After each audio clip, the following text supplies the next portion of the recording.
Fabrice, on parlait de niveau physique. Moi, je voudrais juste que tu me dises ce que tu as ressenti physiquement en 2004 quand tu as joué le deuxième plus long match de l'histoire contre Arnaud Clément. 6h33, bon, c'était sur 2 jours.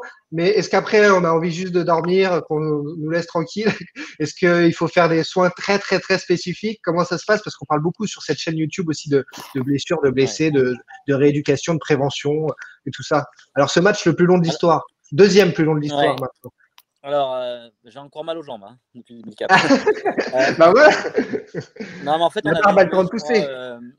on avait joué genre 4h55 de mémoire le lundi, interrompu par la nuit. Et puis après, en récup, j'avais fait une 15-20 minutes de vélo, puis des étirements, puis un bon massage. Bien évidemment, un repas aussi avec.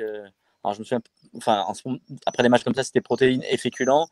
Et en rentrant à l'hôtel, je me souviens que le médecin m'a dit, écoute Fabrice, avant de te coucher, tu prends un bon bain pour te détendre, etc. et pour bien dormir. Parce que bizarrement, dans ces moments-là, on ne dort pas très bien quand on a mal partout. Bah ouais. Et puis, je suis arrivé à l'hôtel, je me suis fait couler un bain. Le seul problème, c'est que j'arrivais pas à lever la jambe pour rentrer dans la baignoire. Donc j'étais un peu en galère. Enfin, donc ça a été, j'arrivais pas à rentrer dans la baignoire. Et puis finalement, bon voilà, j'ai pris mon bain, je me suis couché et le lendemain, quand le réveil a sonné, je me suis réussi à dormir? Ouais, j'ai réussi à dormir, mais la fatigue était trop importante pour bien dormir. Le réveil a sonné, je me suis dit mais comment je vais faire pour terminer ce match en fait, parce que je suis pas du tout en état d'aller au combat.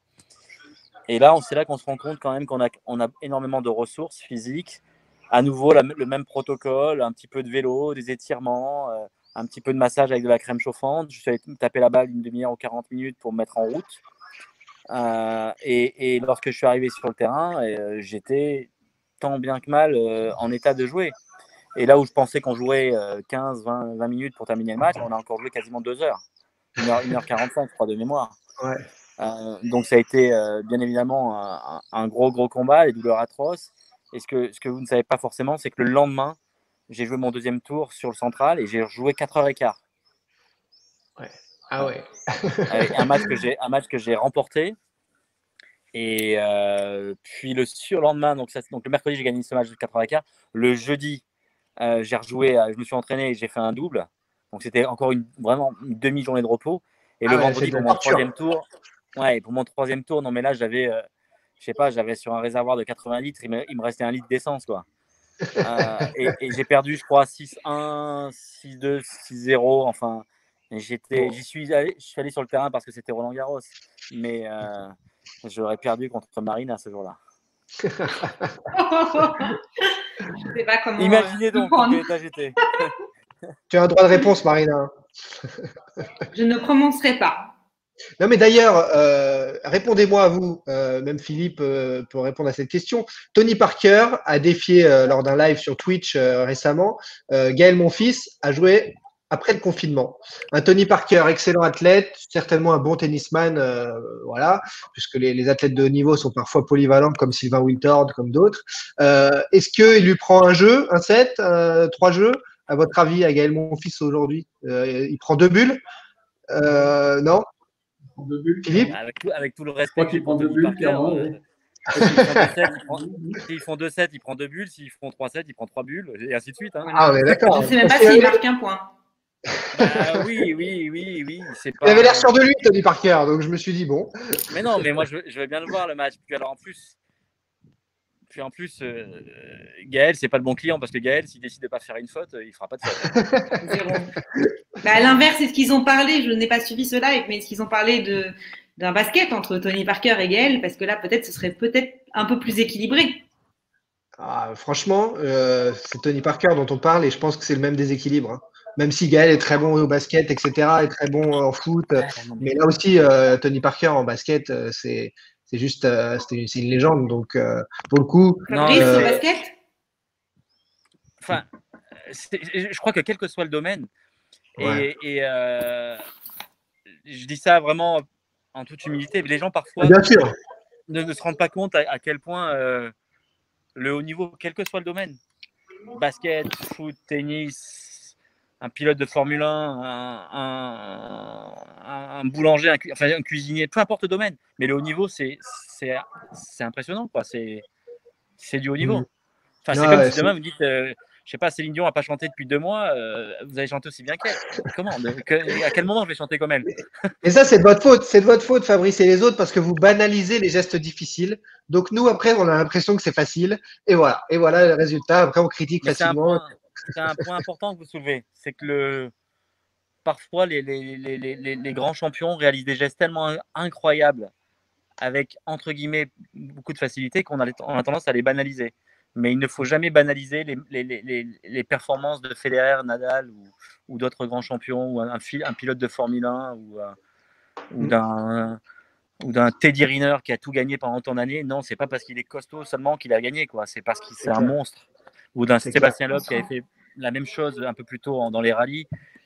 C'est pas uniquement parce que il avait une bonne voiture, c'est juste un monstre dans son domaine. Et voilà. Et moi, c'est des heures d'entraînement. Peut-être que les gens ne se rendent pas compte. C'est une hygiène de vie. Ce sont des heures passées dans la salle de sport, des heures passées sur le terrain. Et derrière, il y a tellement de choses. On ne se rend pas compte. C'est pas uniquement le talent. Alors oui, le talent. Je l'ai vu en question passer là dans les commentaires. C'est souvent le côté le français, mais un peu dans tous les sports. Hein. Le français manque de mental. Pour vous, ça fait quoi comme écho? Ça veut dire quoi? Ça veut rien dire, ces trucs de PMU? Ou il y a quand même une réalité où on est peut-être, on est habitué à avoir tellement de talent qu'on travaille moins mentalement que d'autres? Je sais pas. Hein. Est-ce qu'il y a une réalité là-dedans? C'est un mot qu'on entend souvent, ou même dans les tribunes. Voilà. Alors ça vaut ce que ça vaut, mais est-ce qu'il y a une réalité? Alors moi, je pense que je vais écouter Fabrice sur cette question et je vais après donner vraiment mon point de vue. Non, je pense qu'on oublie que. Alors vas-y, je t'en prie. Non, mais je crois qu'en fait la réponse est dans ta question, Thibaut. C'est que moi je l'ai entendu depuis 25 ans.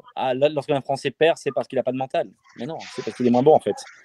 C'est-à-dire, je veux dire, un Gilles Simon qui a fait une carrière remarquable et qui a tiré 100% de son potentiel. S'il n'a pas gagné de Grand Chelem, c'est pas parce qu'il n'est pas fort mentalement. Ou un Joe, s'il n'a pas gagné de Grand Chelem, c'est pas parce qu'il n'est pas fort mentalement. C'est parce ils ont des adversaires meilleurs qu'eux. Un point, c'est tout. N'oublions jamais qu'on est dans une époque où on a Federer, Nadal, Djokovic, Murray, des joueurs qui sont. Les enfants gâtés, c'est clair. Ils ont gagné combien de Grand Chelem sur le total des Grands Chelems ces dernières années? Il n'y a pas vraiment beaucoup de place pour les autres. Hein. Peut-être un peu de Wawrinka, un peu de Silic. C'est ça, moi, non, y a pas, ils ont vraiment laissé des miettes aux autres. Après, j'aurais bien évidemment aimé que le Wawrinka en question soit français. Parce que ce qu'a réalisé Stan, aller shipper, aller voler 3 grands chelems à ces monstres, c'est une prouesse. Franchement, moi, je n'aurais pas imaginé une seule seconde. Déjà, quand il en a remporté un, j'étais très impressionné et je ne pensais pas qu'il en serait capable. Mais alors, aller en gagner un deuxième, puis un troisième, 3 différents. L'Open d'Australie en finale sur Nadal, Roland en finale sur Djoko et l'US Open en finale sur Djoko. Franchement, j'ai un respect qui est immense. Là, nous, on reste très positif et on ne voit pas pourquoi Roland Garros n'aurait pas lieu. Il va y avoir peut-être des adaptations, mais on est quand même dans une période où on se dit que tout va aller mieux dans les semaines et les mois à venir, où on a quand même des gros doutes sur la saison 2020 et sur ce Roland Garros. Fabrice. Moi personnellement, j'ai de gros doutes. Je pense qu'un tournoi de tennis et a fortiori un grand chelem sur 2 semaines avec encore plus de public, encore plus de journalistes qui viennent du monde entier, etc. Ça fait partie des événements sportifs les plus difficiles à organiser à l'heure actuelle. Donc je ne vois pas trop comment, même fin septembre, on pourra réunir dans un stade comme Roland-Garros des milliers de personnes durant 2 semaines. Après, je sais qu'il y a plusieurs options envisagées par la Fédération française de tennis, par le ministère des Sports, par le gouvernement, parce que parmi les événements que le gouvernement aimerait sauver cette année, il y en a 2. Il y a avant tout le Tour de France et Roland-Garros. Donc plein d'hypothèses sont avancées. Un tournoi classique, un tournoi avec peut-être 20% du public attendu, avec un espace de 1,50 m, 2 mètres entre chaque personne en tribune, ou un huis clos. Pour moi, sur ces 3 hypothèses, une seule tient la route. Ce n'est pas la première. Je vois pas comment on peut confiner 50 000 personnes dans Roland-Garros en septembre pendant 2 semaines. Celle-là, je pense qu'il faut déjà la mettre de côté. Un tournoi à huis clos, ça n'a pas de sens. Autant jouer un match de foot un soir qui dure demi-temps de 45 minutes dans un stade vide à huis clos avec une belle retransmission, pourquoi pas. Mais réunir 128 joueurs à Roland-Garros sur une compétition qui dure 2 semaines et des matchs vides avec des tribunes vides sur tous les cours, c'est pesant. Ça n'a pas de sens. Donc je pense que la seule hypothèse qui tienne la route, c'est celle de limiter à 10 000 personnes par jour. Quand tu l'as gagné en 89, tu étais encore plus jeune que maintenant, mais quel est ton souvenir de cette époque? Attendez, vous auriez vu, Thibaut, vous auriez vu ma tête il y a une demi-heure. J'étais C'est-à-dire. Qu'est-ce que Fabrice a fait avant le live? J'ai fait quelque chose que je n'avais jamais fait auparavant. Voilà, j'ai 47 ans. Je n'avais jamais fait, c'est-à-dire que je ne me suis pas rasé pendant 3 semaines. Ah ouais. Vous voyez votre barbe? Bah ouais. Ah ouais, ça m'étonne pas. Moi déjà, ça a poussé. J'ai dit, oh, ça commence à. Mais c'est dommage. T'as gardé les photos. On a gardé les photos des choses. J'ai gardé les photos que je ne publierai pas. Et j'ai cru que j'allais rater le live parce que c'était un tel chantier quand j'ai commencé à m'attaquer à ma barbe. Je me disais, mais je ne serai jamais à l'heure en fait. Il y en avait partout. Alors, si je peux me permettre, si vous voulez voir la barbe de Fabrice Santoro il y a 10-15 jours, vous allez sur starsolidaire.com et vous regardez la vidéo dans laquelle il propose son lot. Ah ouais. Et vous verrez, la barbe, elle était à mi-chemin probablement avec celle qui vient de raser. Donc je peux mettre ça sur Instagram tout à l'heure si vous voulez, avant et après. Mais je ne sais pas comment on fait des montages sur Instagram, ça s'est réservé au moins. On va se débrouiller, on va trouver une solution. Mais du coup, non, c'était pas une idée pour le futur, c'était vraiment pour marquer le confinement. Ça ne restera pas. Devant les commentaires de mes amis proches, je dois considérer que c'est pas du tout un projet à l'avenir. Et du coup, 89, au moment de la victoire, c'était imberbe. Hein. Il n'y avait pas encore tous ces points. Ouais, en 89, c'était très, très, très calme à ce niveau-là. Ouais. Non, mais pour revenir sur 89, c'était bien évidemment une magnifique aventure. C'est une finale que j'ai remportée en sauvant 2 balles de match sur le cours numéro 2, qui était un petit peu mon cours fétiche à Roland-Garros lorsque j'étais gamin, avant bien évidemment que le central devienne mon endroit préféré.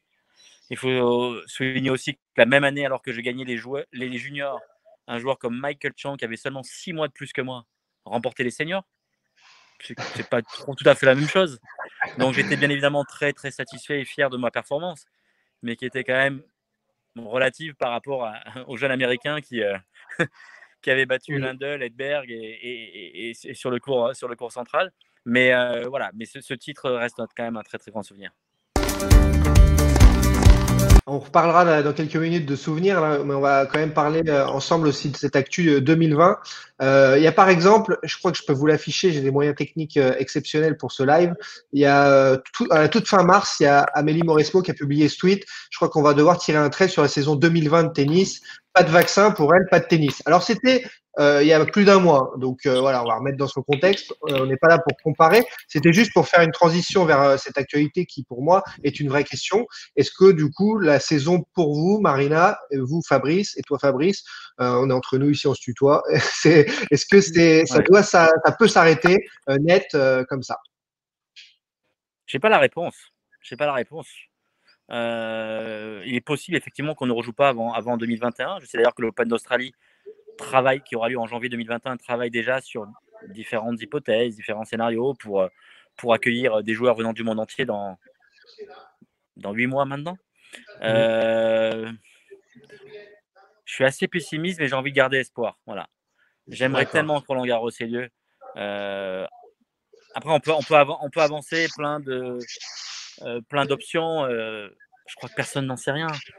Quand on voit à quel point déjà le gouvernement, en ayant des tonnes d'informations venant du monde entier, des informations sur le plan médical, eh bien, le gouvernement, et il ne faut pas d'ailleurs lui en vouloir, mais fait un pas en avant, 2 pas en arrière, ne sait pas trop exactement ce qu'il faut faire. C'est normal parce qu'on n'a pas de recul, on n'a pas d'expérience. Donc, dire qu'il y aura plus de tennis en 2020, j'en sais rien en fait. mais ça pourrait arriver. En tout cas, on salue Benoît qui nous regarde et qui dit qu'il ne gagnera pas Roland cette année. Non, ça va être compliqué, cher ami. Je n'ai pas entendu parler de toi, en tout cas, dans les têtes d'affiche, ni dans les favoris pour 2020. C'est final.